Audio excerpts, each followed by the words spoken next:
అన్ని పనులు చేస్తాడు. ఒకటి కూడా ఆగింది అనుకోవడానికి లేదు. 3 ఏళ్ళ కంప్లీట్ చేస్తా అన్నాడు.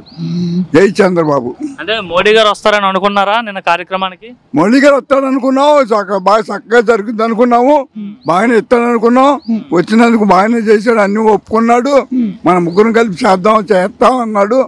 దానికి మాకు డోకా లేదు. ఇక తెలుగులోనే చెప్పారు కదా ముగ్గురం కలిసి చేస్తామని, దాని మీద మీ ఫీలింగ్ ఏంటి అసలు? మా ఫీలింగ్ ఉంది, మాకు అంతలో సంతోషం వచ్చింది. అందరికి బాగా నమ్మకం ఏర్పడింది జనంలో. ఆ రకంగా ఎవరికి ఇబ్బంది లేదు, అన్ని చేస్తాడు ఆయన గారు. మాకేం లేదు. చంద్రన్న వచ్చాడు, మాకు అసలు దిగులేదు. అంటే ఇప్పుడు కేంద్రం నుండి మోడీ గారు అమరావతికి సపోర్ట్ చేస్తారా? నిధులు గట్రా సమకూరుస్తారా? బ్రహ్మాండంగా చేస్తాడు. నిధులు ఇస్తానని చెప్పాడు, అన్ని మనమే చేయాలన్నాడు. ఆయన నోటితోటి చేస్తాడు, ఇబ్బంది ఏమి ఉండదు. ఆయన అన్న ఒప్పుకున్నాక, ఇదివరకంటే అనలా, ఇప్పుడన్నీ ఆయన నోటితో అనిపోయాడు. పనులు జరుగుతున్నాయా రాజధానిలో? పనులు సర్వేగంగా అవుతున్నాయండి.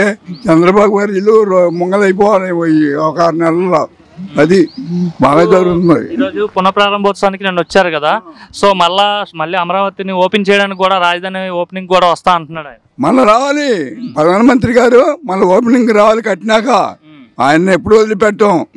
లోకేష్ బాబు ఒకటే చెప్పాడు, పాకిస్తాన్ వాళ్ళు ఏం పేకలేరు, నీ అండ మేము ఉండామని చెప్పేశాడు కూడా. అది 11 నెలలు చంద్రబాబు వచ్చిన తర్వాత. చంద్రబాబు వచ్చింది కానించండి, జనం రోడ్లకు వచ్చి హాయిగా కూకొని ఎప్పుడు వస్తాడా దేవుడు చంద్రన్న అని ఎదురు చూసి అంతా బాగా ఇది చేసుకొని సుఖశాంతులతో ఉండి ఎప్పుడు వస్తాడా, ఏం చేస్తాడా, బాగా చేస్తాడు అని ఆనందంగా ఉంటున్నారు. అదే అండి. గత 5 ఏళ్ళు ఎలా ఉన్నారండి? గత 5 ఏళ్ళు రోడ్డుకు వచ్చి కూకోలేదండి. ఎవడు మాట్లాడితే జగన్ మాధురితో పనులు చేశాడు. ఆడు పాపాన్ని ఆడే పోయాడు. మళ్ళీ వస్తా అంటున్నాడు ఆయన. వాడు వస్తాడని కళ్ళలో కూడా లేదు మాకు, అసలు ఆ మాట లేదు. వాడు అయిపోయింది, ఖండన అయిపోయింది. ఇన్నాళ్ళ మోడీ గారి నుంచి ఆగాంగానే మోడీ గారు అన్నాడు, ఏమండి టీడీపీ మేము కూటమి ప్రభుత్వం ఉంటాం, ఎవడు లేదు అని ఆయన నోటితో చెప్పాడు. లేకపోతే మాకు ఆ నమ్మకాలు లేవు. మళ్ళీ జగన్ దగ్గర తెస్తాడు అనుకున్నాం, లేదు ఇక. బాబాయ్ మీ పేరు? ఇదే వెలగపూడి బాబాయ్. ఎలా ఫీల్ అవుతున్నారు? మీ ఊరే మరి మోడీ గారు వచ్చి పునఃప్రారంభోత్సవం కార్యక్రమం జరిగింది కదా మోడీ గారి చేతుల మీదుగా, ఎలా ఫీల్ అవుతున్నారు ఒక రైతుగా, రాజధాని రైతుగా? మోడీ గారు రావటం మనకి ఆనందదాయకంగా ఉంది. కానీ మా ఈ అభివృద్ధి 3 సంవత్సరాలు చేస్తా అన్నాడు. ఇదివరకంటే చంద్రబాబుకి బాగా టచ్ లేదు. 300 సీట్లు వచ్చినాయి అని చంద్రబాబుకి ఏమి ఇలా పోయినసారి శంకుస్థాపన చేసినప్పుడు, ఈసారి శంకుస్థాపనకి అన్ని సమకూరతాయి. 3 సంవత్సరాల్లో అమరావతి అభివృద్ధి చెందిందని చెప్పాడు. మేము కూడా నమ్ముతున్నాం. చంద్రబాబు గారికి నమ్మకం ఉంది. చంద్రబాబు గారి విజను అందరికీ నమ్మకం ఉంది. పవన్ కళ్యాణ్ కూడా అభివృద్ధి దిశలో ఉన్నాడు.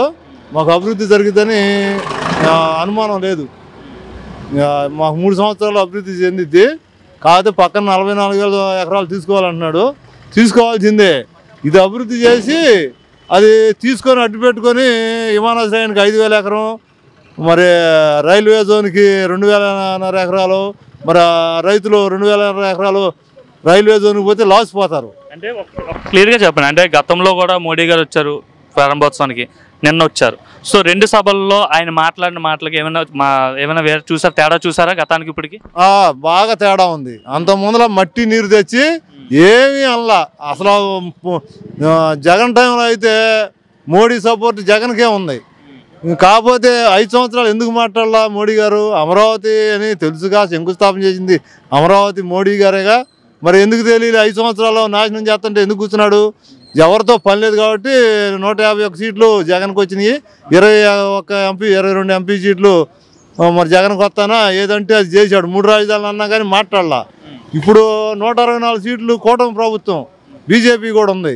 అందుకని డబుల్ ఇంజిన్ సర్కారు చేస్తారని నమ్మకం ఉంది మాకు. అంటే ఇప్పుడు బాగా సపోర్ట్ చేస్తారంటారు? సపోర్ట్ చేస్తాడు. ఆయన తెలుగులోనే మాట్లాడినట్టు ఉంది కదా, మనమే దీన్ని పూర్తి చేయాలని చెప్పి చంద్రబాబుకి పవన్ కళ్యాణ్ చెప్తున్నారు. తెలుగులోనే మాట్లాడు, అమరావతి అభివృద్ధి చేస్తామని చెప్పాడు. మళ్ళీ ప్రారంభోత్సవానికి కూడా వస్తా అంటున్నారు. మళ్ళీ ప్రారంభోత్సవానికి కూడా వస్తాడు. రేపు జూన్ 21 ఎప్పుడో ఇదే యోగాకి కూడా ఇచ్చారు. ఇప్పుడు 5 సంవత్సరాల మటుకి మన ఆంధ్రాకి ఎన్ని నిధులు కావాలంటే నేను ఇస్తాడు, అప్పో కానీ నిధులు వస్తాయి, అభివృద్ధి చెందిద్ది. ఇప్పుడు మీ ప్రాంతం వాళ్ళంతా హ్యాపీయేనా? ఇప్పుడైనా మీకు క్లారిటీ వచ్చింది రాజధాని ఇంకా ఆంధ్రప్రదేశ్కి అమరావతి అని చెప్పి? మనకి 3 సంవత్సరాల అమరావతి అభివృద్ధి చెందిద్ది, దాంట్లో డోకా ఏం లేదు.